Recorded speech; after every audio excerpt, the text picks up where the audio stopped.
Jamaican Juno-nominated artist Akila on her soulful new single, Bloom. And our signature intro tune is Back Home by British Ghanaian singer Ado. You can check it out on all digital streaming platforms. 3 p.m. Greenwich Mean Time, 11 a.m. Eastern Daylight Time. My name is Solomon Tay, and I'm your host. This is episode 8 of Homecoming, where we connect global Africans everywhere through our conversations and the great music. And joining me in studio today is chief producer for the show, Glenn Singleton. Hello, Glenn. How does it feel to be back home? Indescribable. Happy to be home. Well, Glenn, first of all, a double welcome. Welcome back to Accra and welcome to the show. It's good to have you in the studio. It's good to be here. Well, Homecoming is proudly brought to you by Door of Return, your premier heritage tourism company led by Glenn Singleton, who is also the chief producer of the show. So you stay with us on Facebook at 3FM or listen live anywhere in the world via radio.garden. Sending shout outs to my family in the States, listening Mama Janet Perkins and Miss Eunice Holt in Baltimore.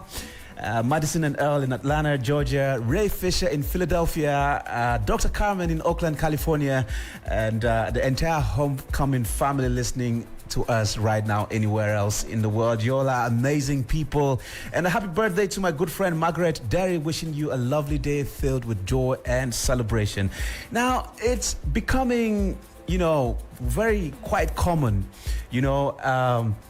that Africa is the place to be, not only for the potential economic wealth that it offers, but for spiritual wealth that, abounds here, especially in Ghana. And it's become quite common these days to, meet a stranger in town and you strike a conversation. You find out, they just moved here from the United States and they just relocated. It's actually quite common to see that happening these days, and we love to see it. And for the most part, it's the reason why we have this show, right? And so on today's episode of Homecoming, Glenn and I will delve into how it started. Yeah, Glenn catches the drift. We will delve into how it started, how it's going, and what the future looks like for Homecoming. You can also be a part of this conversation when we open the phone lines by calling in on 055-9242-717, 055-9242-717, or 055-691015.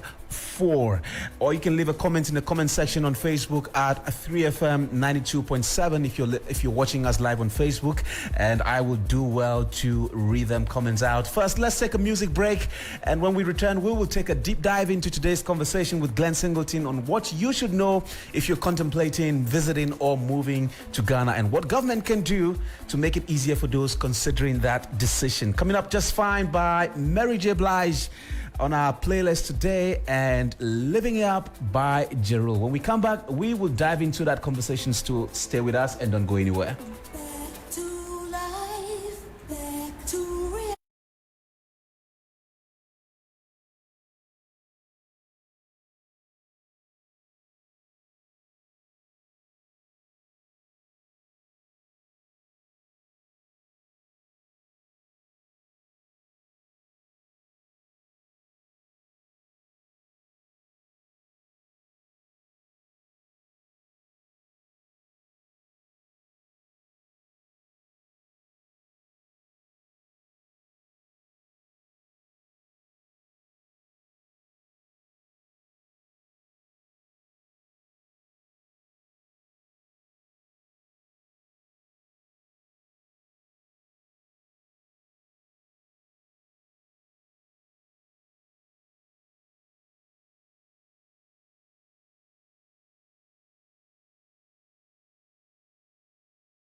Mary J. Blige. I'm in the studio, and if you're just tuning in, you're listening to Homecoming. This is episode 8. I'm joined in the studio by my chief producer, Glenn Singleton. Glenn, you're welcome to the show. Thank you, thank you. All right, and talking about Jarul, he was in Ghana, in Accra this week. So random, right? And as part of his visit, he partnered with the international non-profit Pencils of Promise to build a new school block at the St. John's Anglican Basic School in Nuaso in the eastern region of Ghana. And in his words, during the groundbreaking ceremony, he said, "I am proud to be out here, to have the audacity to come out here to build a school for my people." And Jarul said, adding, "I know this will be an opportunity that will last for many years to come, and this is just the beginning of something special." And what do you make of Jarul's visit? And also, because interestingly, just last week we spoke to our 2022 Homecoming alumnus, Ray Fisher, where he was talking about how African Americans can contribute to the development of the continent. What do you make of Jarul's visit following this? It's that song, "Living It Up." Living It Up. He's hitting what I call some of the staples, the economy staples, and education is absolutely at the foundation of that. And so I'm really proud of the brother. I'm glad that he has found his way in, and I do believe that making sure that the next generations have the proper education will enable the country to find its rightful place in preeminence and beyond. Right. And so far, it looks like, most of the interventions that have been carried out by African Americans wanting to do something to contribute so far have always been focused on the educational sector. You got people like Michael Blankstein coming down to build a school. Most of the people who come down usually want to contribute to educational projects. You have been working in other areas and sectors, and what are some of these areas that you think African Americans, especially who want to contribute to the development of the continent, can also contribute to beyond just the educational sector? Right on. I just want to cement, though, this piece of education. It is in our ancestral DNA.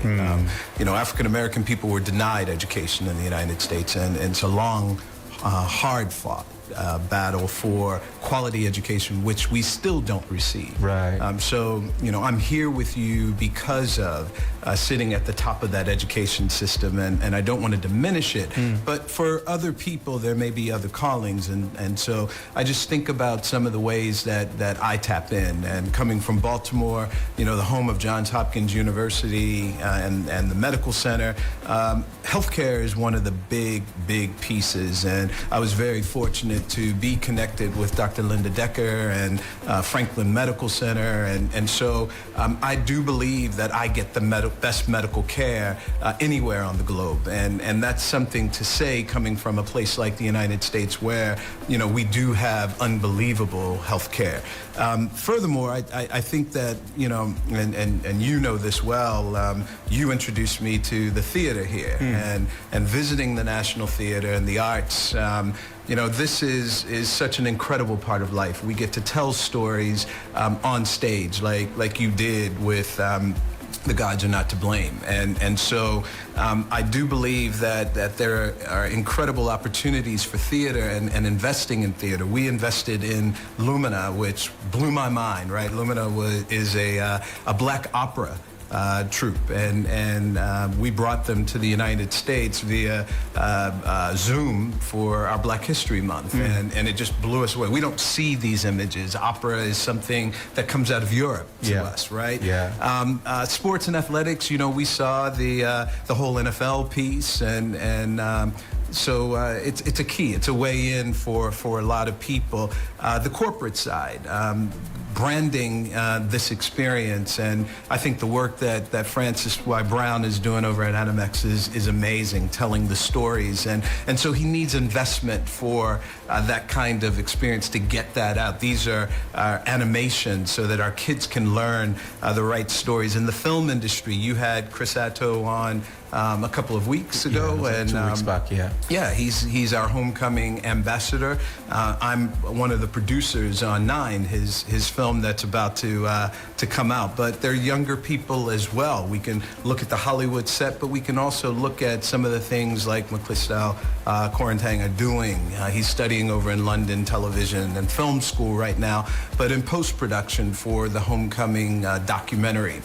All of these kinds of projects need investment and lots of people over in the United States. Lastly, I think, folks are looking for places to live, for places to settle if they don't want to be in hotels. Yeah. And so me and a few partners are building this planned affordable community in what I call the Mumphy Valley. Damage that was done 400 years ago. And from your perspective, as someone who has benefited from this initiative, how can government better improve this agenda? Well, first of all, we have to shout out government here for its vision. 2019 could have been a year that just passed by, right? And so calling to the diaspora and to African people all over the globe to come to this spot, this center spot on the globe, this what I like to call a soft landing for people to get their connection to Africa. Absolutely, absolutely. And so I just want to quote a couple of statistics that I just came across in the Business and Financial Times August 23 edition that said that Ghana is projected to rise to nearly 1.5 million tourists and an annual income of about 8 billion US dollars, okay, in tourism alone. Wow. And so, one thing that I was taught in the United States is that with great resource comes great responsibility, right? And so we should be looking here for ways that big resource is playing out in the day-to-day life. I don't think of just what is it that tourists will experience, but Ghanaians are changing their lives as a result of this tourism. And so the first thing I think of is infrastructure, right? The planning, the funding, and the regulation with these resources is critical. And there's a need to be quite transparent about it, right? Because the roads, the traffic, the policing, the utilities. You just had an internet outage. I can't even imagine what that would have been like in the middle of our homecoming experience, right? That would have, but Ghanaians know how to navigate that. I watched you navigate it, and I wasn't prepared for that, right? I just got to be honest with you. So I think that this is a part of the regulation for government in terms of tourism. Specifically, I take the Kwame Nkrumah National Park and Museum as the exemplar, right? I'm so impressed by how that facility has developed from what it used to be. And I think that there are tourist sites and heritage sites all over the country that are going to need that attention. Ms. Eunice talked about the canopy walk, right? In the park. And one of the things that I know about that canopy walk is it's not ready for 1.5 million tourists, right? And so there's a safety issue that I think is really important here. And safety in terms of the sites, safety in terms of the roads, safety in terms of the food and the water, sanitation and quality. There's got to be some oversight now because folks are going to come and they have to have a great experience. Otherwise, it's going to be one time. And if they have that great experience like we aim to do with the homecoming experience, then they're going to want to come back. They're going to want to be a part of what's going on. Right. And in terms of, these are more like infrastructure, like you said. But in terms of policy, do you think enough has been done? Take, for instance, the initiative under which you benefited, acquiring Ghanaian citizenship under the year of return by the presidency. Do you think there are other things that policy-wise government can do to make this, the implementation of this beyond the agenda, beyond the return agenda, more effective? Well, the first thing I always say is, and let me just express my gratitude. As I walk in and out of the airport experience, and not have to worry about getting visas. And I get that even deeper welcome, having a green passport as well. I'm grateful, right? And I also recognize that there are so many people here who are waiting for the kind of privilege that I now carry. So I think the first thing that needs to happen is there needs to be just clarity and transparency. So folks know how the system works, right? And then once there is an outline and a published statement on how it works, then we got to abide by it. Right? So if we're only going to give a certain number of visas or a certain number of passport citizenship, then let's be clear, okay? I also think that we've got to pay attention to how we build the community. And so when people are able to really contribute to these infrastructural aspects, these developmental aspects in entertainment, in corporation, in the different sectors, the essentials here, then the government has to look at these folks differently. Because by doing this, it opens up for more people. So I come here on more of a fast track, but I feel that responsibility to make sure that I make way for a lot of people to follow in. And it's good you brought it up, talking about transparency, because you mentioned earlier the statistics, and part of what you mentioned was, and which I confirmed by the news also, is that this year alone, Ghana made about $3 billion from tourism. And talking about transparency, people want to know, how exactly was this money made, and how is it being used, not just to develop the tourism sector, but how the everyday Ghanaian benefits from this. And I'd like to hear from our listening audience, so I'll open the phone lines. If you're listening, you can call me up on 055-9242-717, 055-9242-717, or 055-6910-154, or leave a comment in the comment section on Facebook at 3FM 92.7, and we will read them out. At this point, I want to hear from our listeners what they think about this whole return and beyond the return agenda, and how it's impacting you as well. So share with us your views and experiences with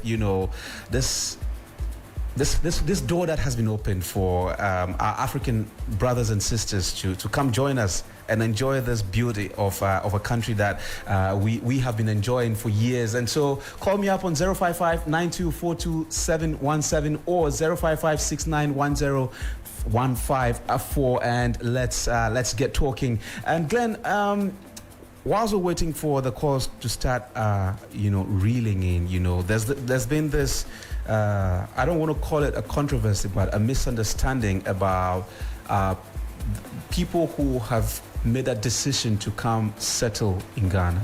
Actually, I don't want to say settle, because this is their ancestral lands. They're just returning home, But there's been this friction with those coming in and those who are already here, in terms of how the lands are allocated, And I don't even want to go into the intricacies of people coming in trying to acquire property, but from where you sit, how do you think this can be done in such a way that those coming in are able to live in harmony with those who are already here, in a way that there is no animosity? Using the Asebu story, for instance, where the locals feel like they're being taken away from their lands. How do you think we can do this in a way that benefits both groups mutually? Well, first of all, let's just be clear that can happen, right? So we've got to be aimed at that. We've got to be aimed at the harmony, the coexistence of this experience. One of the things that I always safeguard, I pay attention to, is to recognize how my mind has been trained. Right. Okay? And I think that this is something that I share with my Ghanaian brothers and sisters who have never left the country, right? And that is that we have a colonial settler mindset. Okay? So land starts to be thought of in this way. Land is abundant, okay? And it's beautiful. And so we have to think about the zoning of what is it that we're not going to touch, that continues to be the natural beauty of the country, right? And then what is it to be developed? And how is it that we make sure that people who have been here have the opportunities that people are getting who are coming here? Right. Right? Because if we don't do that, then there's going to be animosity, right? Also, we need to recognize that most people who are coming, and 14 to 15% of that tourism number is the United States alone. Okay, so that's significant. And in order to get here, you have to have resources. So these are people who are going to be coming with resources to purchase. Right. And we need to see that as an opportunity to stimulate this economy and not to displace, right? So I think that those, again, back to that idea of transparency, those conversations need to be had now, so that the animosity doesn't come later from a misconception, a misunderstanding, or a lack of understanding of what the objective is. I mean, when we spoke about this earlier, you made a suggestion in terms of, I think when people think of creating communities, especially for, like, we talk about the Pan-African village, for instance, should it be the case, where we're still creating communities where African Americans can come stay, or should it be more of let's make it such that they get to live among their people? Absolutely. We're not coming here to create the United States in Ghana. Okay, we're coming here because there is a way, an experience, an ethos about Ghana, a history, a culture that we are coming to be a part of. And so if we live in segregated spaces of the diaspora or of African Americans, that's not going to match that original desire of why we got on the plane to come here. Right. So we need to, as I said, be planned and purposeful about how it is that we bring about communities that look like the Ghana of the future.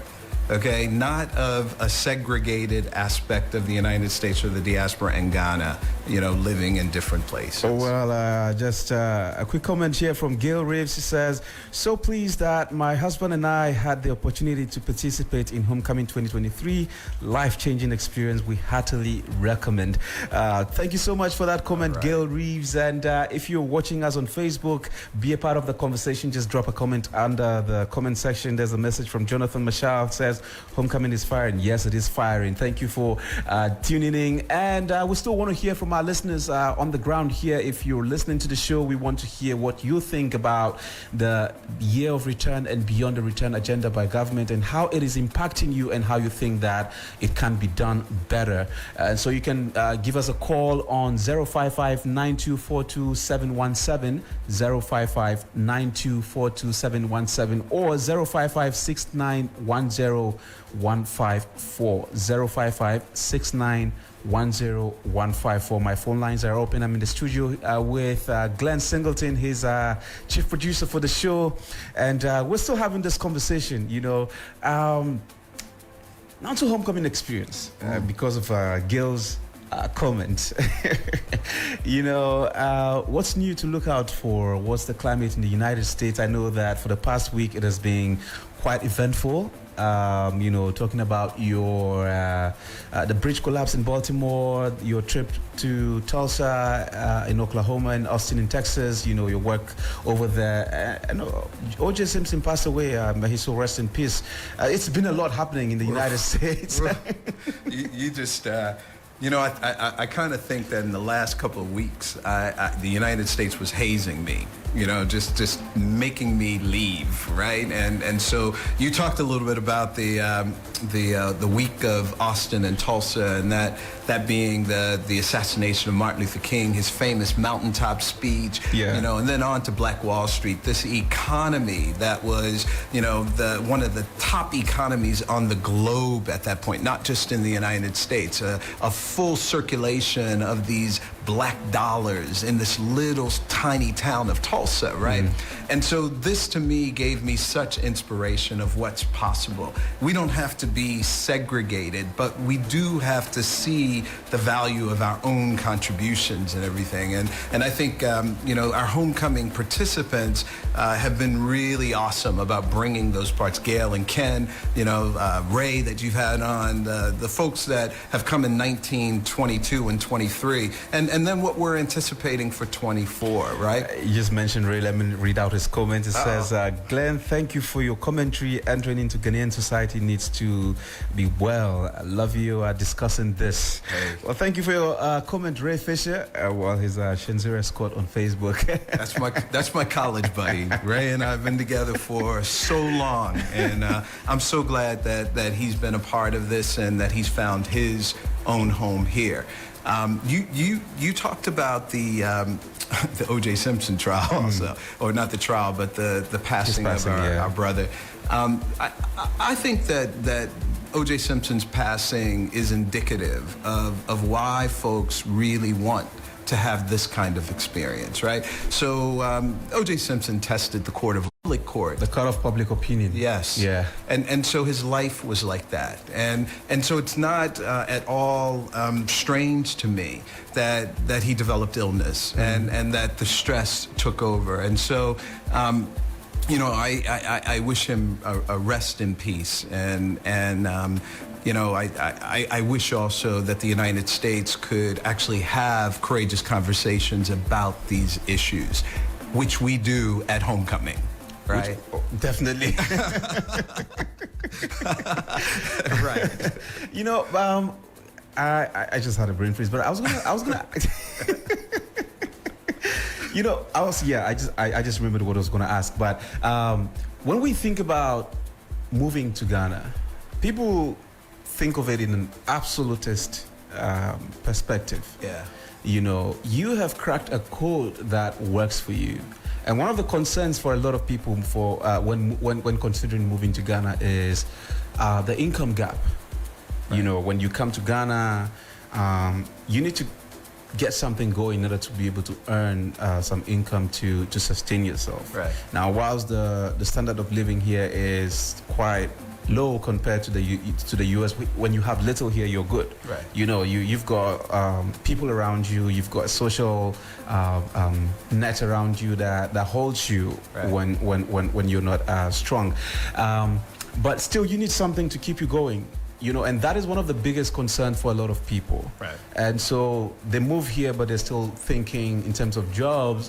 Can I find a remote job in the U.S. or can I still earn in the U.S. whilst I live in Ghana? You know, you have cracked that code. Can you share with us or to those listening what has worked for you, and if maybe that is something they should also consider? Well, you know, I've become best friends with United Airlines. That's the first thing, right? And I believe that you have to see that yes, there is a possibility of living on a lot less here, but you also have to recognize that there is a whole population of people who have learned to do that much better than anyone who's going to come now, right? So my first piece of advice is that if you are struggling in the United States to survive, or in the UK, you can't look to Ghana as a place that's going to save that struggle, right? This is on an economic kind of level. On the spiritual and the cultural level, it's different. Okay, so you can come here for vacation, you can come here for a short stay and be renewed and get that. But to come here and live here is a real cultural shift. It's a change in the economy. It's a change in the mindset. It's a change in the way traffic patterns flow, right? It's a change in the food palette, and so we can't underestimate that. And for me, it's been more of a gradual movement, right? I never said I was going to come to Ghana and spend the rest of my life, okay? I said I'm coming to Ghana and I'm going to stay until it's time for me to go back to the U.S. And I have to go back to work. I have to go back for family, for friends. I have to go back and run my company. So these are realities that I don't battle with. I accept those. But each time I come, it seems like I'm spending more time. Right? And so I have a living condition that's situated for me to pop in at any time and carry on my life. And I keep that in the United States as well. This is a luxury I recognize. And so if people can't do that, then they've got to still grapple with this idea that this is a real change. And African American people, for the most part, are not the population in the United States that picks up and goes and lives in another country. Right. Okay? And we want to change that. Right. Okay? And so that's what homecoming is. Yeah. Homecoming is not only to give people that cultural experience, but it's to allow people To in see our what's group. possible. Absolutely. And that's what our team does. And so as we brand homecoming, we're not branding it as just come have a party for New Year's Eve, right? That's December in Ghana. That's right. Not in December. That's a whole different thing, right? And so we've got to differentiate that because we don't want people here struggling so that it changes this idea of what's possible. Right? We want people to come and we want them to avoid the unnecessary struggle and to be able to transition into the society in a multitude of ways. For some, it's not going to be to live here, right? But for others, it is going to be. And actually, for quite a number of them, it is. And in the coming weeks, we will be talking to seasoned professionals, professionals in the real estate industry, on what your options are if you want to acquire property in Ghana. We will be talking to reps from government, in terms of what policies affect you if you decide to move to Ghana. We will be talking to historians, to help you familiarize yourself with the culture here, which is very important. And Glenn, you have been doing an amazing job so far, blending into the Ghanaian society. Mami actually says I should ask you what your favorite food is, what your favorite Ghanaian food is. Today? Well, do you have one for every day? Probably. but today, you know what? I got off the plane, and maybe this has been the meetings that you and I have had, on this show and how we prepare each week.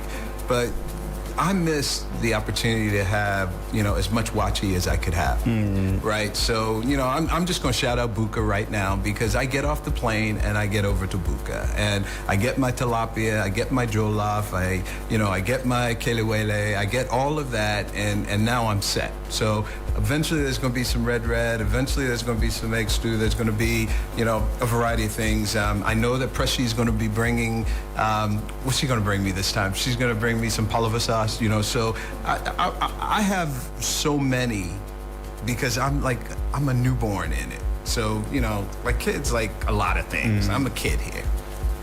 Well, I am not going to fault you guys for not calling in because I was just told that Saturdays are like that. Most people are actually on the road driving, so they're listening, but they don't want to be on the phone. They don't want to do that. Not on these roads. But to those who sent in comment via Facebook, we appreciate you. And if you still want to call in, you have about 3 minutes window to call me up on 055-92 42717 055-9242-717 or 055-6910-154. Yes, Glenn. You asked about the coming up 24 trip, right? The 24 experience. And this is the first experience where 100% of the participants are overwhelmingly satisfied. And so it's very hard to get feedback on how to improve.